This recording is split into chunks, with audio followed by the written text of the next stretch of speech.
It's time for the Maximum PC No BS podcast, episode 236 for the week of February 3rd, 2015. On this week's episode, we're going to be talking about HoloLens, Windows 10, CES 2015, and much more. All that is coming up right now.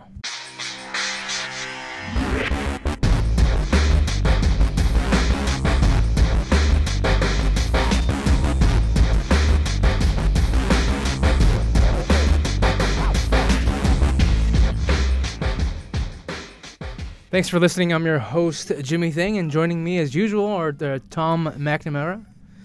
What's up, gang? And actually, we actually have a new face. If you're watching this on video, we have a new face in Maximum PC's new Editor-in-Chief, Tuan Nguyen. Hey, thanks for the welcome, Jimmy. Yeah, and then we'll just go ahead and get right into introductions, shall we? Tuan, can you tell us a little bit about yourself, where you come from and all that stuff? Well, previously, I worked in manufacturing and distribution, but I've always been in the publishing field. Actually been writing for tech since I was 14 years old. I'm 33 today. Previously did work at Tom's Hardware, Daily Tech, and I actually freelanced for Maximum PC in 2001. So it's kind of like going full circle pretty much, yeah. But I did the marketing, product design stuff in my career, so kind of have both sides of the industry in perspective. So that helps. Yeah, you worked at iBuyPower, right? I did, and at the same time with NZXT as well. So I did product design, marketing, the PR stuff for iBuyPower, and marketing for NZXT. Okay. So you've been in the PC industry for a really long time. Quite a long time. Yeah, it's always been like a ongoing passion of mine. I don't know if people have read the first Ed's note that I published, but I actually still have the very first issue of Boot magazine, which was, predecessor to. It's like 1996. 96. You should get that appraised. It's probably worth at least $1,000. It's worth at least $25, I think. That Tom will pay you for. Yeah. It's a classic. It came in like a foil wrapping too. Yeah. It's pretty crazy. Yeah. A long time ago. Cool. Yeah. Awesome. We have a bunch of things to talk about on the podcast this week. Very recently Microsoft had their Windows 10 press event. They announced that Windows 10 more or less is going to be free for the first year for Windows 7 and Windows 8 users. What do you guys think about Windows 10 from what you guys have heard so far? Well, I messed around with the technical preview in, I want to say, October, November, for whenever it first came out. Didn't seem all that much different from Windows, like the Windows 7, Windows 8 desktop interface, which isn't necessarily a bad thing. Yeah, the start button's back. Seems to, the start button, you don't have to get a third-party start button this time. It's all built into the system now. And it did not default to booting to the tile start menu. Went straight to the desktop, which was also nice. Yeah, Metro, so I was at the event in Washington, Seattle area, and it seems like, Metro is pretty much, it's sort of gone. Remnants of it are still there, but the start menu is back, and there is a sort of Metro-like start menu if you're using it like on a touchscreen tablet, but traditionally, like the separation between the two different OSs is no longer there. No, it's kind of pretty much well integrated now. Yeah, which it should have been that way. From yeah, the get-go, and some power users are really still disturbed, but like, get my Metro out of there. I know it's a better integration of it, but some people are saying just get it out there completely. Yeah. I can understand why Microsoft kind of wants to keep it there, and I feel like this is a pretty good middle ground, what they've done with Windows 10. I think so. They've gone a long way to making their whole device ecosystem consistent, and I think that's a good thing. Just from one device to another, having to experience something jarring, I think it's like a disservice to the user. But I think they've done a good job kind of honing in and fine-tuning the interface now for the different devices. Yeah, especially the PC now too. So. Yeah, there was some confusion over the pricing. Like, some people said when they heard that it was going to be free for the first year, they took that to mean that there would be some recurring fee after that had expired, but apparently No. it's just going to No. be one price, just as it was before. You buy it once, and Right. it's yours. So it's yeah. I asked them about that too because there was some confusion, and so for the first year, let's say I don't know, let's say Windows 10 comes out tomorrow. That's February 4th. So until February 4th, 2016, that whole entire year it would be You're free, and then after that, you'd pay your traditional $100 or whatever they decide to price it at. Right. But it would still cost enterprises money. Enterprises don't get it free. Well, that makes sense. I mean, they got to make money off it somehow because historically, Office and the operating system itself have been like their cash cows. Right. They actually didn't talk about enterprise. That was more of a consumer event. Yeah. But is that what they said? Yeah, it just came out this week, and it probably doesn't even matter because usually the enterprises won't migrate OSs for a good period of time because of all the validation and the QC and all the stuff that has to go into it, and plus they're using a lot of dated software that might not work Mm-hmm. on the new OS. So enterprises are usually fairly slow in adopting OS upgrades. So by the time an enterprise considers it, Windows wouldn't be free. Windows 10 wouldn't be free for them anymore anyway. So It's yeah, that's they've true. calculated That's it true. in. I'll bet. Yeah. I'll bet. Yeah, it's kind of interesting because Microsoft also said that Windows phones would move over to Windows 10 as well. So you're not seeing like two separate OSs for mobile and desktop. It's all like this one OS that changes One shape OS. with each device that Yeah. you have. And then they have the universal app thing now, where you can run supposedly one app and move it across. The app itself is mobile. Mobile as in you can transplant it from one platform to another. Yeah, and from it like would a still- phone to a tablet Yeah, to a desktop. and it would dynamically, Yeah, shift. adjust itself to that. Okay.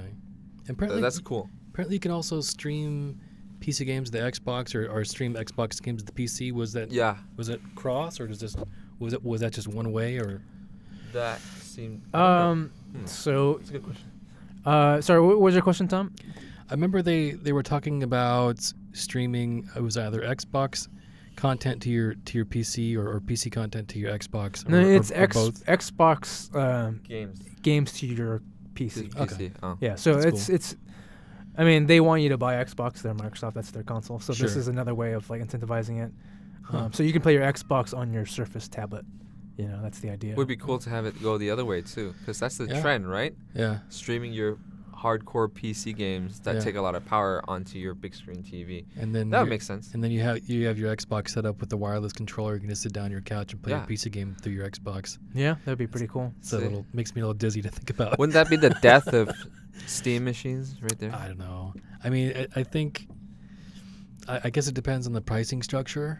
Yeah. You know, and the peripheral ecosystem.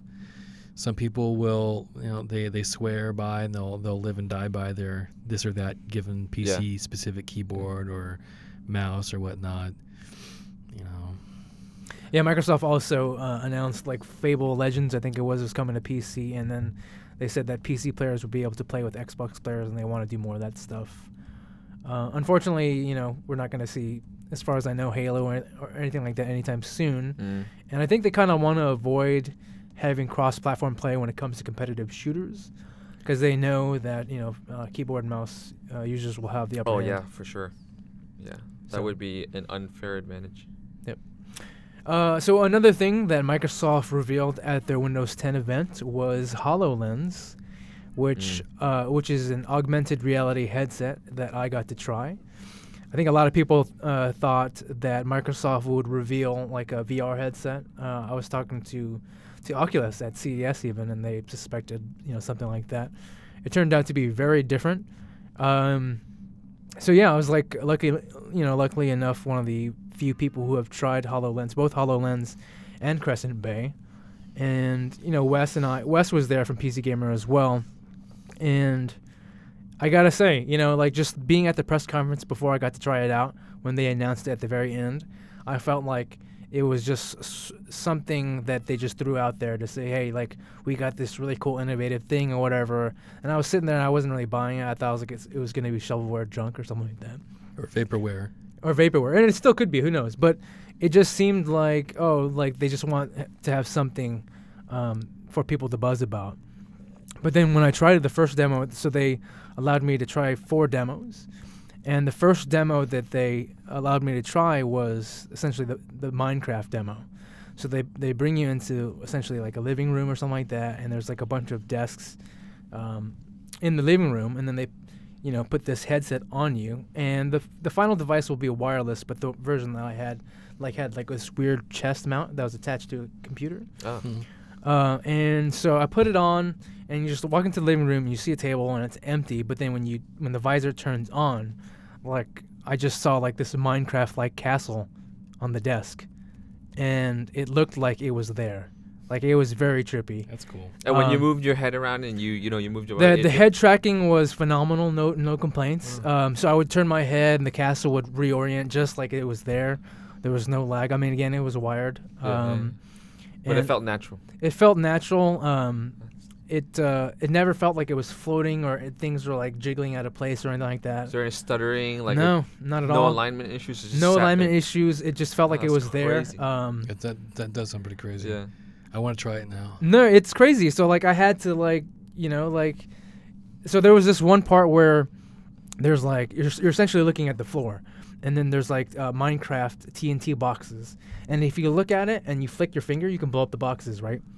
So I did that. So I looked at the TNT box on the ground, flicked my finger at it, and it blew a hole into the ground. And you could see lava pits underneath the earth. And it was there was a depth to it. It has really good stereoscopic 3D. So I would look into this hole, and I would see underneath the earth, and I would see magma deep underneath. So I'm holy hell. So you could play an actual game of Don't Step in the Lava. Yes. So I actually had to step in it just to make sure it wasn't there. I was like, this is unreal.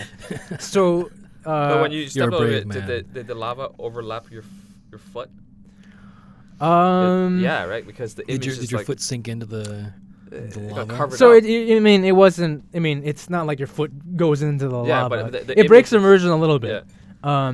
But it was just I had to stick my foot Yeah. there because it was kind of unbelievable. That's crazy. So That's that was cool. that was. I mean, and I was just I'll never forget looking up at this picture frame on the wall, and there was a Minecraft cavern, and you could look inside, and there was little magma pits and stuff like that, and it just felt like I could just reach in and extend my arm into the picture frame. It just felt like it was I was Like that. peering into this Wow. small Pixar world in this That's picture crazy. frame. That's crazy. Yeah. So that was the first demo I tried. They also have something called HoloLens Studio, which is essentially what they're calling the best print preview for 3D printing. So it allows you to build 3D models very easily. So they showed one guy who worked for Microsoft but wasn't a 3D modeler. He was building a toy koala, and he did it in 2 minutes. And he's not a professional 3D modeler. So there's that. And then they did another demo where they used images from NASA's Curiosity rover. Oh yeah, I saw that. And they mapped out Mars. So they took real images of Mars and mapped it out into a 3D Space, sphere. yeah. Yeah. So it felt like I was walking around on Mars, and it's different than the Oculus because you can see through it. So and it's you can walk around, whereas Oculus is a seated experience. And you can crouch and look down at the rocks.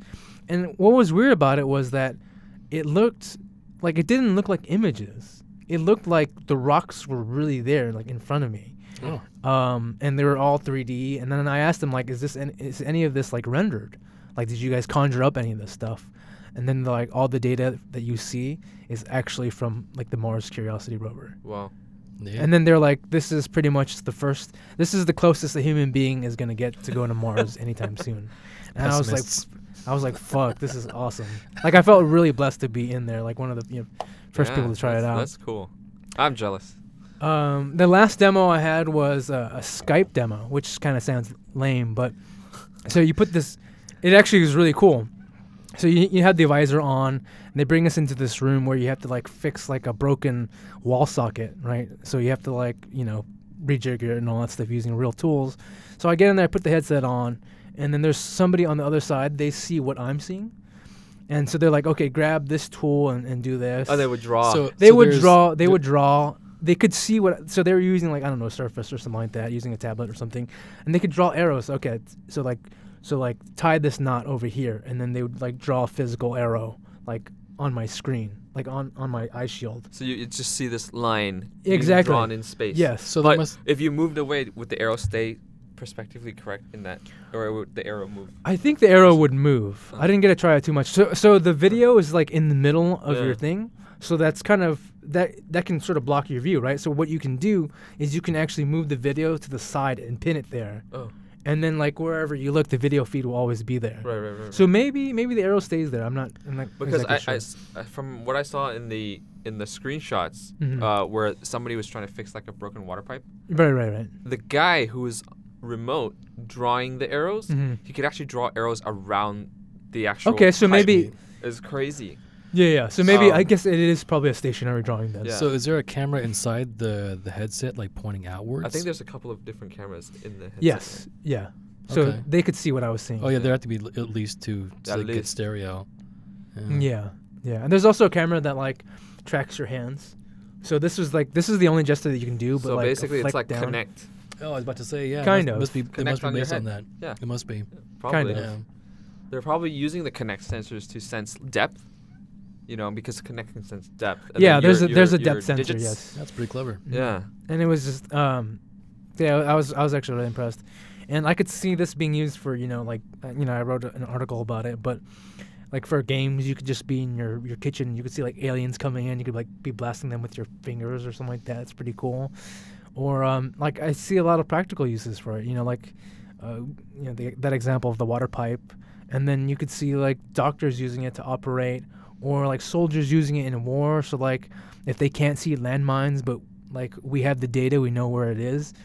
You can map. Yeah, it you out. can have like red zones. Like okay, don't step here, Pretty cool. and What occurs to me that you could have like a stick, and then they could project an extension of that. It's like turn this little stick into like a sword, or some other like tool Probably, to yeah. implement into the world.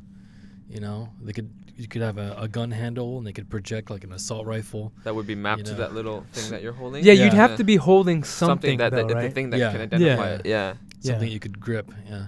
I see lots of lawsuits coming. Actually, I don't know why. Well, you remember all those Wii controllers that were thrown at the TV? Yeah. But, so you probably have to have like a little lasso on your wrist, whatever they call those things, lanyards. It's gonna be like one the of Wii- those the Wii like stuff. somebody was walking across the street and got into a huge accident because they forgot to take off their HoloLens, and then now Microsoft's being sued. Yeah, I mean, I could also see a lot of patent stuff too. I mean, hopefully it takes off. Like I just It's cool. It sounds really awesome. yeah. Did they say when they were gonna send us one? So their official line is it's going to release when in the time frame Of Windows 10. of Windows 10. Ooh. But I don't know if I believe them. Even Bill Gates has said that like he feels like HoloLens is a few years off. Windows 10 is slated for they said they're aiming to launch this year. Well, if they're going to be So- giving Windows 10 away for free, they have to make it up somehow, right? So maybe if they sell enough of those HoloLenses, they can make it up.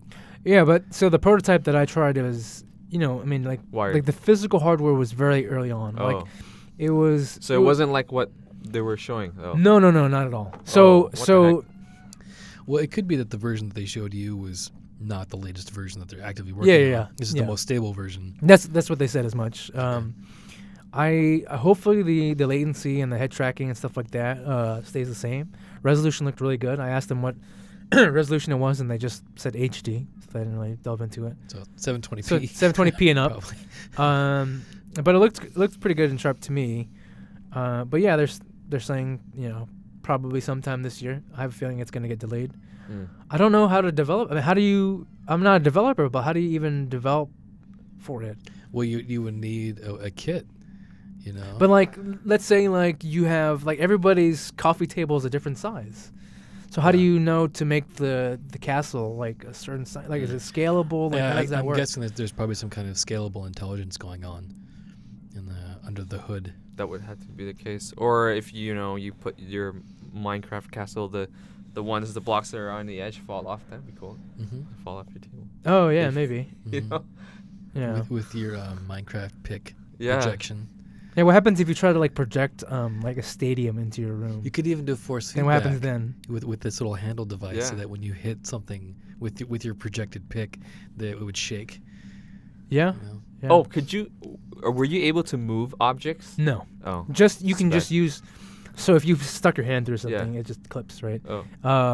The only gesture that you can do is the flicking point. motion. Oh. So it's and like index okay. finger pointing up, and then you just flick down, flick back up. Oh. That's all you okay. could do. That's basically like activate command. So how would you interact with the So virtual the cursor, Minecraft? the cursor is your eyes. Oh. So it's like whatever is in the middle of your view. Mhm. You just, and it took me a while to get used to it too, like about 5 minutes, because I'm so used to using like a mouse or something, right? Where you want to like, if you want to click something, you use your right hand, or I'm right-handed. And so in this instance, I wanted to like point my finger at things, and it wasn't doing anything because it was attached to my eyes. So I'd have to look at something. Like for instance, on the Mars demo, like we could zoom in on rocks, right? Mm. So like I wanted to like move my finger over there and then like flick to it, but that wouldn't really work. I'd have to look at the rock that I want to zoom in on and then use the flicking gesture. Wow. So yeah, that's Cool. HoloLens. Pretty excited about it, and hopefully it comes out this year. Hopefully. I don't know if it will. I'm eager to get a unit. Yeah. Yeah. But the unit that I tried was pretty. I mean, like the hardware was like physically very ugly. Oh. They wouldn't let us take pictures of it. That's probably why. Because the stuff that's been published, that looks cool. Yeah, it And looks I guess cool. it looks nothing like that, the unit that you tried. No, No. I mean, you're wearing like this, almost like a backpack thing that's like on your chest, Oh my god. and it's all black and wires, and it was very early like hardware, and then the headset they wouldn't let us like beyond like this head strap. We couldn't touch any of it because I think it was very fragile or something. And then it was going to this wire that was going up into like this ceiling or something like that. The ceiling. Jeez. It was a contraption. It was a wild contraption to say the least. Wow.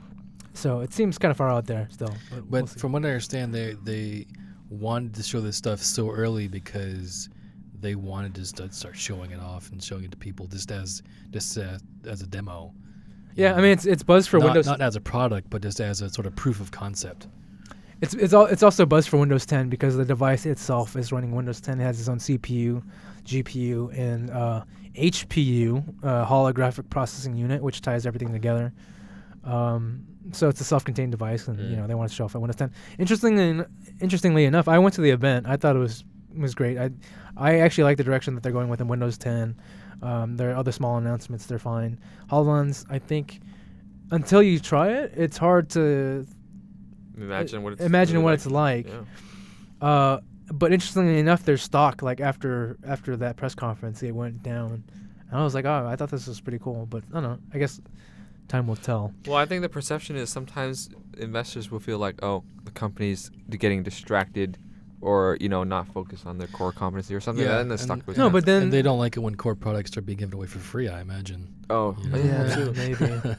Like Windows 10 for free. I mean, that's obviously going to have an impact. Lost on the bottom revenue. line. Oh. Yeah. Selling Yeah, stuff they're now. not like Apple, because Apple pretty much gives their OS for free or They've been close doing to that it. for a good number of years already. It was either free or increasingly inexpensive. You're right, and Microsoft's in the software game, unlike Apple, who pushes Well, hardware sales. Yeah. Well, I think Apple did like a huge drop to something like $29 for a year. And then after that, it just went completely free. It's been free for a good number of years. But I don't know. I'm just speculating. I don't know anything Yeah, about me neither. Apple. Cool. We shall see. Speaking of gadgets and things like that, we also got back from CES not that long ago. Tuan, you were there as well. What did you think was cool over there? The stuff that I thought was cool actually, unfortunately, didn't have too much to do with PC gaming or PC hardware in general. A lot of it was very consumer. I mean, it is the Consumer Electronics Show, but I think the show has gone to the point where now it's about wearables. At least this year was a big deal about wearables on the show, and it's always about big screen TVs. 4K was pretty big this year. Curved. I'm still not a fan of curved. What the heck? They're still trying to do that. Yeah. I didn't even go to that side of the convention. Automobiles was big. Yeah, smart cars. BMW showed off their i8 there. It's pretty awesome. There's a huge lineup for that. Yeah, Nvidia's pushing like their GPU for cars. For cars. The Tegra X1? X1. Yeah. So I mean that's a big deal. Obviously, The path that's to self-driving cars. just right? as many. Maybe if you have a smartphone, you probably have a car too. That's it. You drive your car with your smartphone in the future. Yeah, I Yeah. think you probably mean the other way, right? Because there's a lot of kids who don't. don't Oh yeah, I forgot the children who have Yeah. yeah. But I mean, there's obviously a big market for Nvidia. So Yeah. Yeah. So I mean, I didn't actually spend too much time on the show floor because it is like, you know, a lot of that stuff, and I will say that yes, overall this year was probably not that exciting. It was more of a evolutionary year than a revolutionary year. I agree. It was iterative. Some things that I saw that were kind of cool, I would say in the PC space, CyberPower's Trinity PC. Tuan, I think you got a chance to see that as well. I did, and I actually wrote about it for the print magazine. It's like a huge pyramid, right? It's not really a pyramid. It's more There's a like picture a right there. triangular. Yeah, it's in this 3 one. different sections. Oh, okay, I was thinking of a different one. I was thinking of the Dell PC. Yeah, the Dell is kind of like the pyramid one, but this one it's interesting. I don't know if it's very practical. For example, because the motherboard is separated from the graphics card into 2 different departments, you have to use like a PCI Express ribbon cable. So I mean that's always an issue there. But it is fully expandable. It takes like 3 SSDs and 3 regular sized hard drives, full length graphics cards. You can stick in like, I don't know, a Titan Black or something. Wow. Mini ITX motherboard, full size power supply. Everything's off the shelf. Interesting. So I think it's mini ITX motherboard though, right? Yeah, Only? yeah. But okay. a full-size power supply. full size power supply. And so essentially you can fully configure it. It isn't like it's. I guess some people draw a similarity to Razer's Project Christine. And I would say it reminds me a lot like that, except this is real. It's actually running. This is Yeah. real. You can build it. You can configure it. They're going to be Project selling the Christine case like. Yeah, the separately. case is I by a think, company called um, DeepCool. Yeah, Talking about the Deep Cool. Trinity. Yeah. Okay. But when I spoke to CyberPower, they said that the final version of the Trinity, the Fang Trinity, would be much, much lighter because the outer shell of each of the 3 compartments are really, really heavy. They're like Yeah. a task to take that thing apart. So, Oh. but the final version is going to be apparently aluminum and it's going to be lighter. Cool. But yeah, it was that was a cool. Yeah, I think for Cool people concept. who haven't seen it, like how would you describe how it looks like? It's like almost like 3 cylinders attached to each other. It looks like a Yes. Star Wars. Yes, that. What's What's it that called? one? Oh, I can't remember. TIE Fighter, X-wing. Well, I'm thinking of the one that. The ship that's like this, right? Right. And with the Yeah. yes, Yeah. that's I can't remember the name of it though. That type? or the Star Fox thing. Yeah, it wasn't the The TIE Fighter is X-Wing? more like a hexagon type theme, but this one is I'll have to look it up. Okay. I mean, some other things that I saw. So I did, top 10 things we saw at CES. Intel put they have a compute stick, which is Oh, yeah. basically a Windows 8 PC the size of like a Chromecast. And that's like a full legit x86 PC. Yep. That was pretty cool. Razer announced Forge TV. the Forge TV. I know you were kind of excited about that, right? Yeah, I mean, it's supposed to stream everything, but I think one of the drawbacks is you have to use Razer's Synapse software, and I recall to do the streaming because it's proprietary. So the streaming is not an open standard. Looks like this guy, but with the Yeah, wing, with that's his the wings one. down. Yeah. Oh, So the wings okay. would go Yeah. down like this. Yeah. Yeah. What do you call that, Tom? I don't know the page. Imperial Shuttle. Imperial Shuttle. It looks yeah. like the Star Wars Imperial Shuttle. Okay. fully expanded. Right.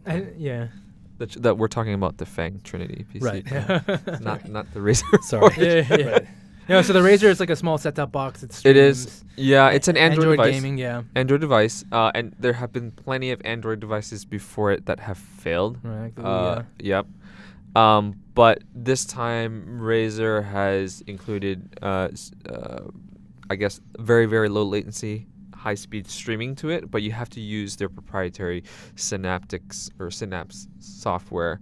And I recall there was some bad news about using Razer software because it was like this whole... Well, the issue that I think that people had with Synapse was that it was just an account that you had to create and log into just to use the software, and it was all cloud-based.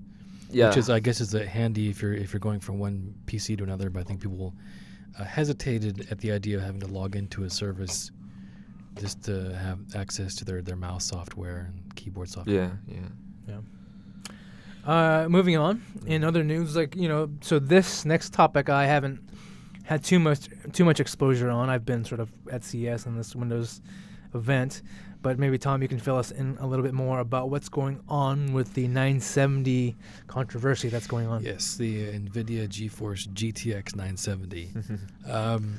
Unfortunately, it's quite a bit of a rabbit hole, and some of it is to be honest, above my technical level. So what is the gist of the complaint here? Issue? The gist of it is that the card was there was a spec sheet that was given to all the reviewers that said the card had 64 raster operators on it, but it turns out that it only has 56 raster operators, which reduces performance by about 4 or 5% versus the specs that they gave to reviewers on the spec sheets. Well, that and instead of using, I think compared to the 980, the 4 gigs of RAM on the 970 it's in 2 partitions. So yes. There's a 3.5 gigabit partition and then a half a gigabyte partition too. Yeah, that's significantly slower than the 3.5 partition. Yeah, and that's what's causing the performance drop. Is that 500 megabyte pool at the tail end it has to share is part of a shared resource pool instead of having its own independent processor linked up to it. Okay, so if you're, I would imagine in most games it's going to be fine. Maybe in certain games like that Watch Dogs. Yeah, if you're playing 1080p, you'll probably be a problem. Probably never notice the difference. Yeah. I guess with 4K and things like that. Yeah, I would say at 4K and you have everything cranked up. It's check the texture quality that you choose in the game. There's usually different settings. You can go from like totally low to ultra to ultimate to high, which is another side issue I've had where when you want to max out the settings, the max setting always has a different name, and you're like, well, does ultra mean the highest? Because then there's ultimate after that, and then there's like maximum. And there's maximum, and sometimes you do the quote unquote ultra preset for a game that sets everything across the board, but when you look at the individual settings, there's still a few things that you can crank higher, and you're like, this is not. Help me out here, guys. I know. So, but anyways, texture settings will have an effect on how much VRAM the card's using, and also anti-aliasing. So if you're having problems there that appear to be related to the amount of VRAM on the card, then reducing your anti-aliasing or your texture settings will have probably the most effect. But when we were running through some tests, I was actually in with Wes going through the tests with him. Yeah. And it was actually difficult to get the card to stutter. It's not that easy to fill up its memory capacity. You really have to go 4K. Watch Dogs 4K. Yeah, you can't. It's hard to do at 1080. And you know what? If you're gonna play 4K, you probably got to do SLI or Crossfire anyway. So it doesn't. If you're running one GTX 970. Is NVIDIA paying you to say this? Yes. I mean, So I just want to say right now, you're gonna have to get used to readers saying that we're all bought off. So I just wanted to mention that. Someone said that on the comments. The benchmarks are all accurate. They had this new revelation has no impact on that. So we don't have to go back and retest everything. But if you're doing 4K, then it might be an issue depending on what settings you're using. So, with so many people complaining about this issue, I want to say that NVIDIA is allowing you to return it. Is that right? How are they responding? I think there was some misunderstanding at first where some people interpreted an NVIDIA rep to be saying that NVIDIA would issue refunds, but I think it was more like, he was saying more like, we'll try to assist you if you want to get a refund from one of the vendors, but he didn't actually go out and say, we'll give you guys refunds, because that's something NVIDIA doesn't sell cards. So. Right. So that's between the customer and the vendor. And the board vendor. Yeah. So. Gotcha. I think Amazon was issuing some credits to people in certain situations. I don't know what Newegg is doing or what the physical stores are doing. You have to ask them yourselves. It seems to be pretty much a case by case basis. Okay. So I mean, if I have a 970 right now, What do I do? You could probably call up the manufacturer. So if it was X company, you'd call up X company and say, look. EVGA or Asus, MSI, Gigabyte. Yeah. You contact them. Okay. But would you say it's something that, like worth returning? Or I honestly, I think the internet community makes it larger than it is in a realistic situation. I mean, I'm not saying it's not a problem. Right. But it's a very, very... Okay, forget it. I'm not going to talk anymore. Somebody's going to say... the areas where it is a problem, they seem to be edge cases as far as I can tell. Yeah, I'm sorry, say that again? They seem to the areas where the 970's memory segmentation appears to be an issue or appear to be edge cases from what I've seen. Like 4K max settings. That's where you might encounter the problem. Yeah. Gotcha. Okay. It's a tough question to answer, I feel, because it's like you say one thing and NVIDIA paid you to say that, and right, and then it's like how do you? And if you bag on them too hard, somebody might say you're AMD fanboys. It's like okay, can't please them all. It is what it is, right? You just sort of have to interpret the situation as how you see fit. Okay, cool. Let's move on to some Reddit questions. We have some Reddit questions. Praetor Alpha from our website asks, what is the status on quad-core Broadwell, otherwise known as Broadwell H? I'm interested in getting a laptop sometime before / during summer, and I'm wondering if it's going to be out in time. If not, should I get something now? Now, he said laptops? He said laptop. Because I thought Broadwell was already out for the laptops. Broadwell, but that would be Broadwell U, I believe. I haven't done much. Yeah, there's it's kind of confusing. There's Broadwell Y. Okay. Or I don't know if he means Broadwell in a laptop or just he's debating. Well, he between specifically getting said Broadwell H. Yeah, Broadwell H. Oh. Broadwell I would have to look that up. I believe Intel is again focused on efficiency and power. And supposedly there were rumors of when Broadwell was going to be introduced, it would allow manufacturers to produce basically fanless Ultrabooks. Okay. They have that now, yeah. Yeah. So I think that's pretty cool. I think Broadwell H, correct me if I'm wrong, I think that is quad-core for gaming notebooks, I think, or it's like the high end. It's something that you would see in I asked them about that too, in regards to gaming notebooks, not necessarily this H line. And I asked them that at CES, and they said they haven't divulged that yet. But I imagine sometime.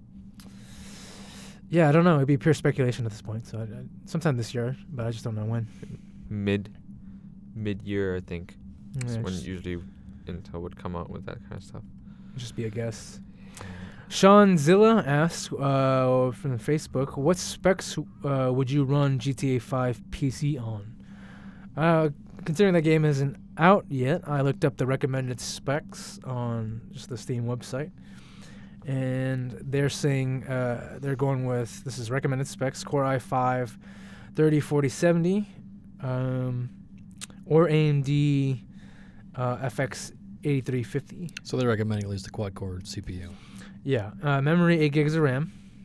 And then graphics, NVIDIA GTX 660 or AMD 7870. From what I recall, the group who's porting that to PC is the same group that ported Max Payne 3 to PC. So it's unlikely that we'll encounter the same situation that we did with GTA 4, where it kind of ran like a dog. That ran like shit. Yeah. Yeah. Did you play the Max Payne 3 on PC? I heard that was a pretty good port, but yeah, it ran pretty well. Yeah, I think so. Okay. I didn't have baseline hardware. I have some nicer bits, in my home PC, but yeah, it ran pretty smoothly. Gotcha. Yeah. One interesting note about that game is that it's going to take 65 gigabytes. Yeah. Jesus. Yeah, GTA 5 that is. Max Payne 3 was also pretty hefty. I think is there any game that's bigger? I feel like every time on this podcast I talk about how these games. Even World of Warcraft is not as big. Maybe World of Warcraft with all of its content, once you've downloaded it might be more than 65. No, it's not. Is it not? No. Wow. Yeah. So this one GTA game, 65 gigs. Wow. Yeah, that might be the largest. I think before that was Titanfall or 50 something rather. crazy, right? That's more than will fit on a Blu-ray disc. So they must be doing more stuff on the PC What is side. it? What is Blu-ray size? I think Blu-ray maxes out at 50, but you can do dual layer, but I'm not sure if the Xbox One or PS4 is set up for that. Yeah. But I think it can theoretically go up to 100 gigs. I guess 128, I think. Is it? Yeah. 128? Okay. There are burners that will do those discs. Nice. hopefully we get some nice textures out of it. Maybe. Yeah, that's what I'm hoping. Well, I would like at least be able to run it at 1080p. It'd be nice because the Xbox and PS4 versions I think run at 720. I have to check. 792p or something, whatever. That No is. anti-aliasing. Yeah. Maybe I'm thinking of the PS3 version. I don't remember. But anyways, So I guess we don't have it yet, but roughly something like that. You could always go higher. That doesn't hurt. John Pedroza asks, when will Half-Life 3 be released? came out last week. Didn't You Yeah, didn't I was get the playing it. memo? He didn't. I already beat it like 7 Yeah, times. I I mean- beat it 3 times. I guess nobody told him. I know. Sorry, buddy. So Valve is going to be at GDC next month, and they told Yes. us they're going to be there in a big way. I believe it's mostly in reference to the Steam machines, but who knows? Maybe we'll see. Half-Life 3 Maybe. then, huh? Yeah, I was involved in the Steam Machines project before. Right, because iBuyPower has. iBuyPower? Yeah. And it was supposed to launch like literally more than a year ago, Mhm. Wow. because Valve made this very big thing at. Yeah, the CES, CES 2014. Yeah. Right? Yeah. They had tons of partners, and everybody kind of had high hopes and expectations. and Everybody then- lined up behind him. Yep. Yeah. Yep. And we did, my ex company, and then it just got continually delayed. So, and the last time I checked up on the status of things, the OS wasn't actually very updated at all. Mhm. So I don't know if it's gonna launch at GDC or not. Maybe it is Half-Life 3. I don't know. I expect that Half-Life 3 will be a Linux exclusive, only on Steam. The Steam OS. They've said that they wouldn't do that. I know, But- but I think it would be. I would enjoy that. Would you? Just for a minute, I would like to see the reaction. As much that as I hate have. Windows sometimes, I don't want to have to freaking build a Linux box just so I can play Half-Life 3. But yeah, I don't know, like just it's sort of a tangent, but man, the Steam machines, it's kind of interesting to have you here because you're on the other side of things. Yep. But I mean, yeah, I totally lost Steam. Sorry to Yeah. use the pun. But yeah, it was supposed to come out last year, Q1. Y- So it's supposed to come out. It was supposed to be out by last Yes. year. They like, decided to that the they day wanted pretty to much. basically redo the controller, wasn't it? Yeah, it had everything to do with the controller, and they kept they as in Valve kept wanting to fine tune it, and it was understandable because the first iteration that people got to play with, it was actually rather uncomfortable. I used it at used the CES Yeah. event, and I For- did not like it. Yeah. The people ended up deferring back to like an Xbox 360 controller, which I still think is one of the best controllers ever made. It's probably Um, the best PC controller out right now. Yeah, I think you can use the Xbox One controller now too, right? Yes. Yeah. Wired only. There's a Yeah. Microsoft Windows Yeah. version of it now. but it's Yeah. wired. Yeah.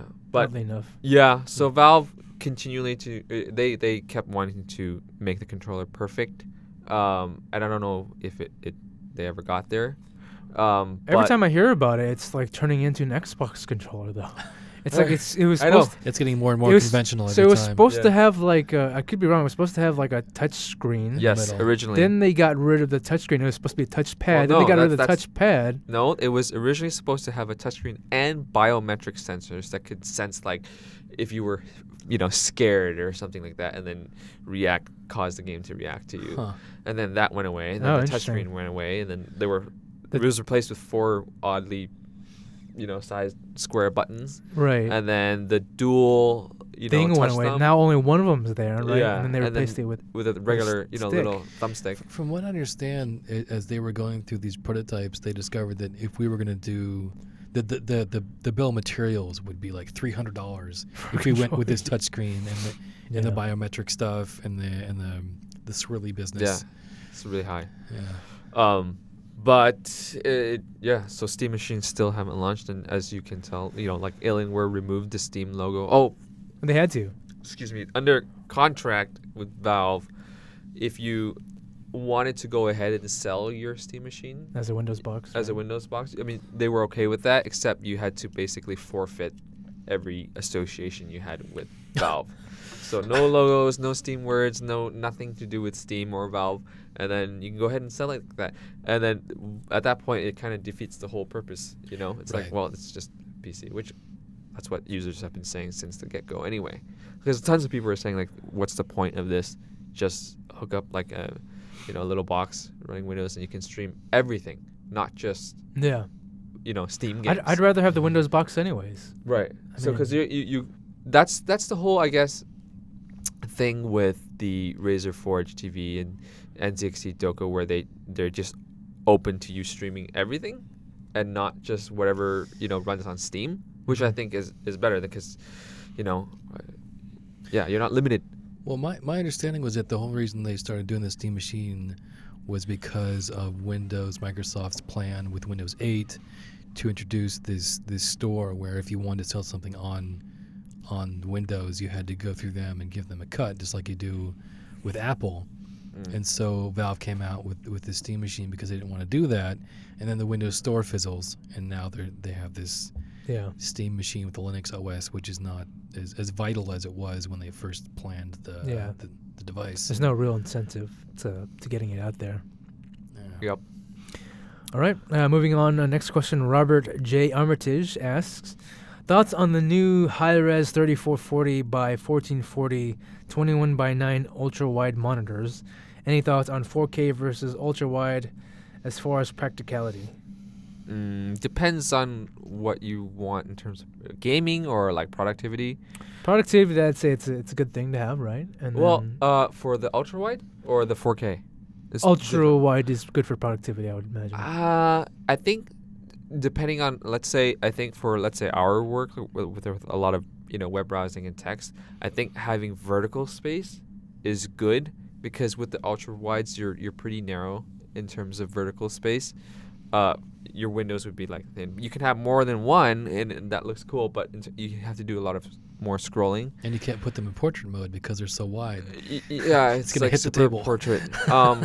And I think they were more designed for the 21 by 9 aspect ratio movies. I could see that. Yeah. But 4K, I personally would go with a 4K display over an ultra wide because the ultra wide technically still isn't 4K. But the 4K it's more real estate in every direction, and it's still at least 10 by 16 by 10.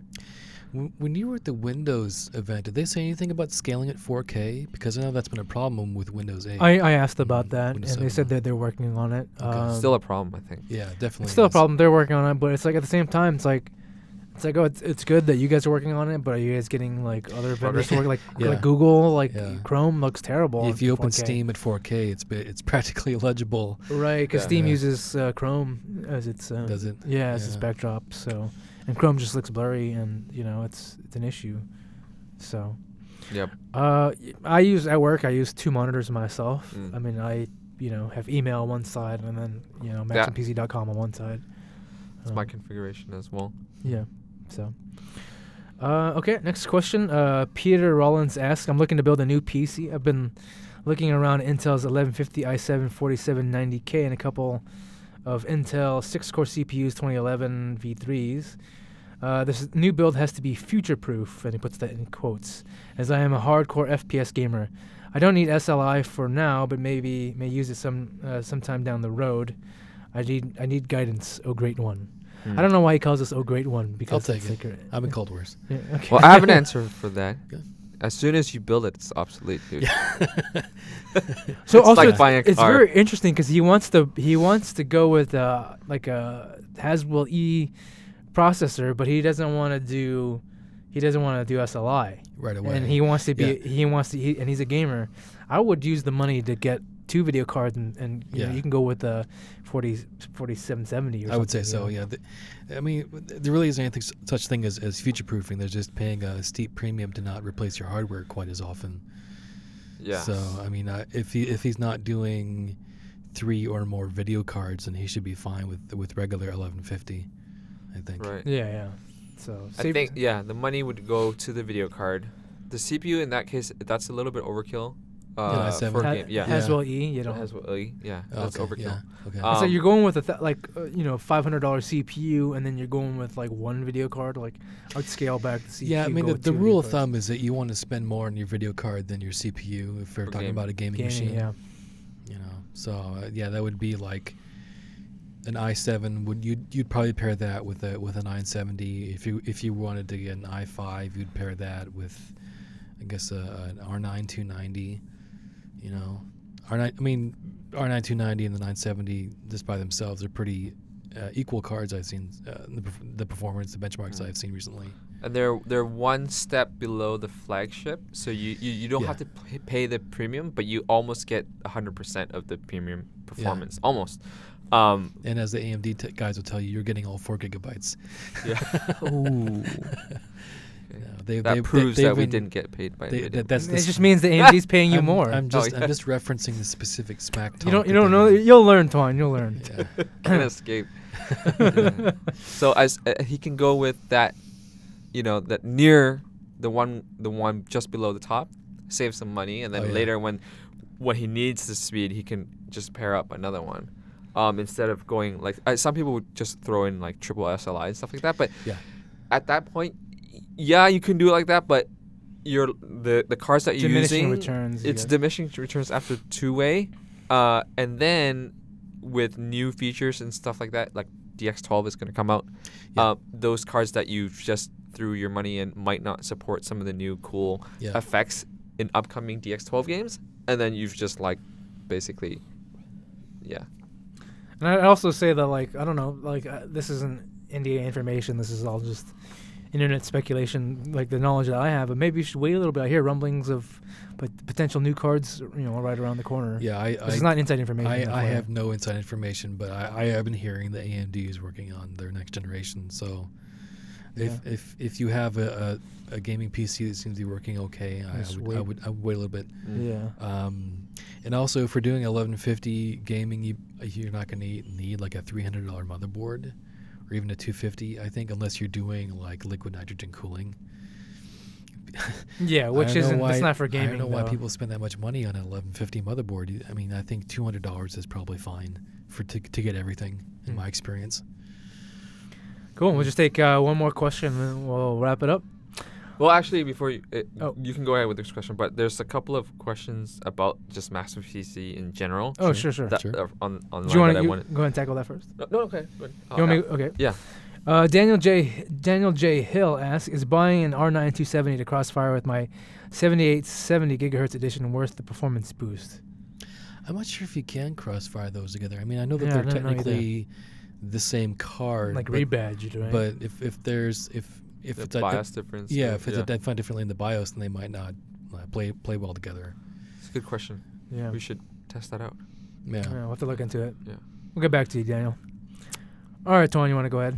Yeah. So, posted a piece yesterday that the podcast would be returning today, which it has, and then a couple of people, wrote in just to ask, kind of the state of the union for Maximum PC. So, we're going through quite a number of changes, some short-term and some long-term, for both the online portion and the print side. Somebody asked, is print going away? No, it's not, but we're going to make it so that the two properties complement each other, where content doesn't overlap, and you could read one side and go to the other and still get, equal parts value. And the reader wouldn't feel like, oh, I just read this last month on MaximumPC.com, and why am I seeing it again in the print? So we're moving that way. The print side would be more guides and helpful material that you could always pick up and reference back to. More evergreen stuff. Stuff that doesn't have to be timely. In other words, Stuff that doesn't have to be timely. It'll still be updated. We're not saying that we'll write a guide and then we'll not update the magazine. But there's different ways to approach hardware, and we're still working on fine-tuning, how we're going to approach talking about specific hardware in the print side. But eventually the reviews would be predominantly produced for the .com. And I think it's a better service to the reader to put those on the .com. But there'll be some content sharing, but complementary. So that's the direction that we're going to. We're also working on a new platform for MaximumPC.com and a new website. So I know users have been asking for like a new commenting system. We would ask for no commenting system too. Yeah, I think we're considering just using Discuss. Yeah. So I That'd mean work. a lot of sites use that, and then Discuss allows your account to be portable. So if you only need one Discuss account, and you can comment on other Discuss websites, that's pretty cool. We're getting a new CMS, which is a lot more up to date than the one that we're using now, and we're bringing a lot of new features to the publication. Like I've been pushing for this one called Face Off, where one or two editors or writers would kind of like debate with each other on the Master merits. debater. Yeah. Gotcha. All right. We can call it that, Master debater. You guys. Wow, that was loud. Sorry. And then I have this idea for a section on MaximumPC.com called "This Is Shit."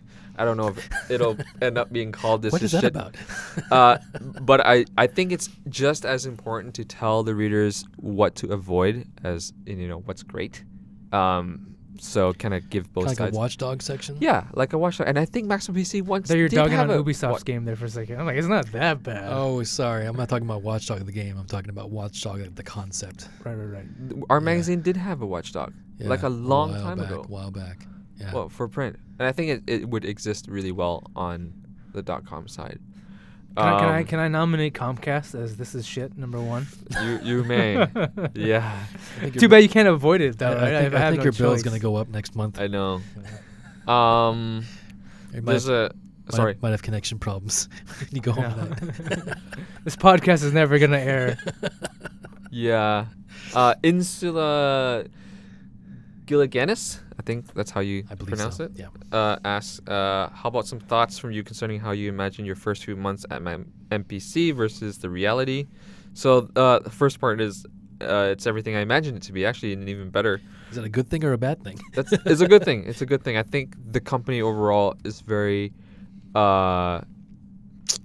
progressive in terms of where it wants to go. It's realistic in terms of things that it needs to improve on. It's nobody here is ignorant to things that suck and need to be addressed. So that's great, and the culture here is just freaking awesome. So I'm like super happy to be here. Any mistakes or things you might have done differently? No, too early to tell at this moment. I started December 1st. Anything you thought you already knew but found it different? No. Has any of your previous opinions about the computer and or magazine industry changed? Nope.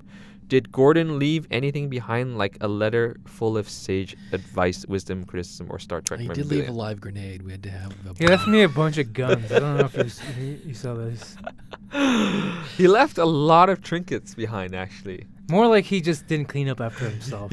Yeah. Yeah, I love the guy, but he's messy as hell. Yeah. One of the messiest guys out there. Did he at least clean the EIC office? That was the next question. There you go. Well, he technically didn't have an office. We were all kind of clustered around some desks. Yes, which I fixed. So now there's no more claustrophobia. Everybody has big spaces and Yeah, like Tuan in many ways is like the opposite of Gordon in that he's like a neat freak. Oh yeah, OCD. I could see these guys as an odd couple. Like the TV show. Totally. Yeah. Just getting under each other's collars. Yeah. Yeah, No, but it's been great overall. Let's see. New future supplied computers for you to use. They gave me a MacBook Pro that I don't use. So You only use FYI. PCs. I built my own office computer. Yeah. Yeah, so Nice, this is good. nice. Yeah. What And else? you have a gaming PC at home, right? I do. Yeah. Oh, what's in your rig, by the way? That's good. At home or here? At home. At home, I have a Intel Core i7 3970X, so it's a Sandy Bridge E. I believe it's 6 or 8 cores. 3970X is That's 6 cores. 6 cores, so 12 logics. 32 gigs of Actually, I think I'm up to 64 now. Samsung You've Green. lost count of how much RAM you have. I know. Samsung Green DDR3, and these sticks are super low profile, and they don't even have heat sinks on yeah, them. those. Yeah. They're like they the golden- overclock to like. Crazy overclock, Yeah. but I don't overclock my RAM. Right. It's just I like stability. You like the idea, the option. Yeah, Being able to. but crank it up. they run so cool and cold It's that really too bad they stopped making those. they stopped, and then it's too bad. And then I have two Samsung 850 256 gigabyte SSDs, one for the OS and one for my user directory. Somebody asked and noticed that I said user directory, and they asked what OS I was running. I can't say.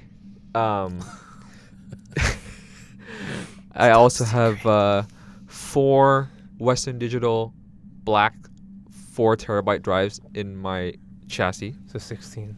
Yes, 16, and then outside of that, 4 Western Digital black 2 terabyte. Once you go black.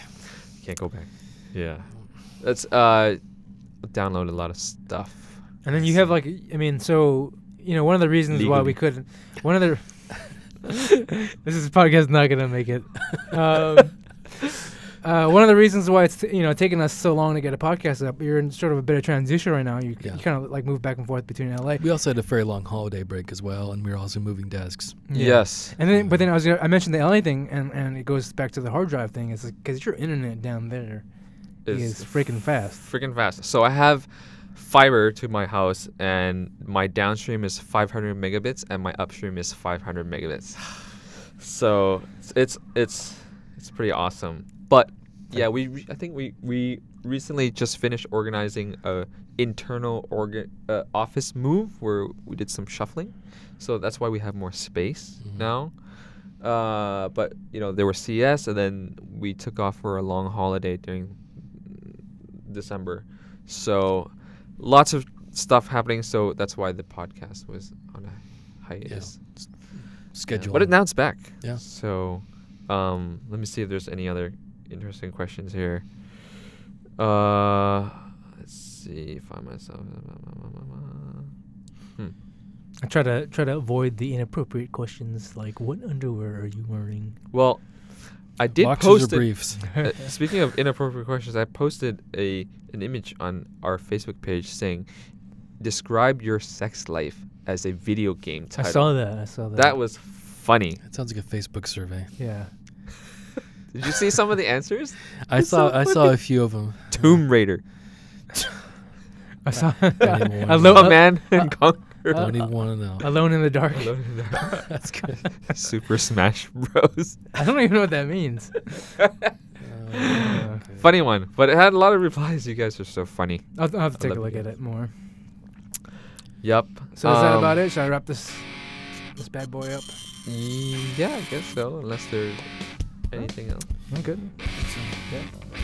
All right, then that wraps it about up. You can check us out online at www.maximumpc.com. You can follow us on Twitter and Facebook. If you want to be part of the conversation, you can email us at maximumpcpodcast@gmail.com. You can send a message to our 24-hour No BS podcast hotline at 1-877-404-1337, extension 1337. You can subscribe to us on Google Play, iTunes, Kindle, Nook, and Zinio. On behalf of Tuan Nguyen, Tom McNamara, I'm Jimmy Thang, and thanks for listening.